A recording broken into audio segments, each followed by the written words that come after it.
Hello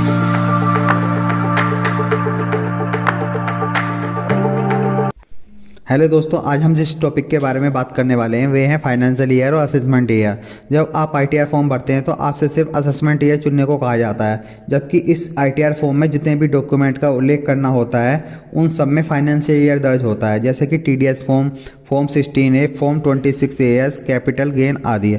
अगर आपने इन document में दर्ज फाइनेंशियल ईयर को ही असेसमेंट ईयर की जगह पर दर्ज कर दिया है तो फिर आपका रिटर्न गलत हो जाएगा। असेसमेंट ईयर का हिंदी में अर्थ होता है मूल्यांकन वर्ष या आकलन वर्ष। यह फाइनेंशियल ईयर या वित्तीय वर्ष पूरा होने के ठीक बाद शुरू हो जाता है। आपने फाइनेंशियल ईयर में जितना कमाया और उस पर कितना टैक्स बनता है, इसका निर्धारण असेसमेंट ईयर फाइनेंशियल ईयर पूरा होने के बाद ही हो पाता है। आपकी आमदनी या आमदनी सोर्स में किस तरह का चेंज हुआ, आपके खर्चों या निवेश में कुछ कमी बढ़ोतरी हुई, इन सब का सही आकलन फाइनेंशियल ईयर बीतने के बाद ही संभव है। इसलिए फाइनेंशियल ईयर के ठीक बाद 1 साल की अवधि को इनकम टैक्स डिपार्टमेंट ने असेसमेंट ईयर का नाम दिया है। इसे संक्षेप में AY लिखा जाता है। कर लेते हैं फाइनेंशियल ईयर के बारे में। जैसे कि आप जानते हैं, इंग्लिश न्यू ईयर 1 जनवरी को स्टार्ट होता है और 31 दिसंबर को ख़त्म होता है, और हिंदू नंबर से स्टार्ट होता है चैत वर्ष से और ख़त्म होता है फाल्गुन को।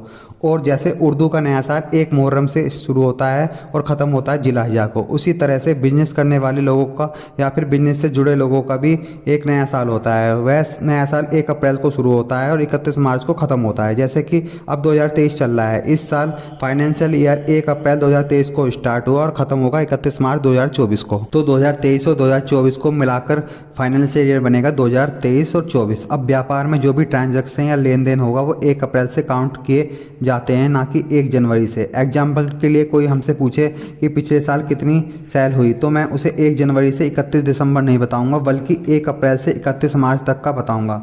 तो इसी को हम फाइनेंशियल ईयर कहेंगे। तो उम्मीद है आपको हमारी वीडियो अच्छे से समझ आ रही होगी। जिन लोगों ने लास्ट की वीडियो नहीं देखी है तो उसका लिंक डिस्क्रिप्शन में मिल जाएगा। Thank you.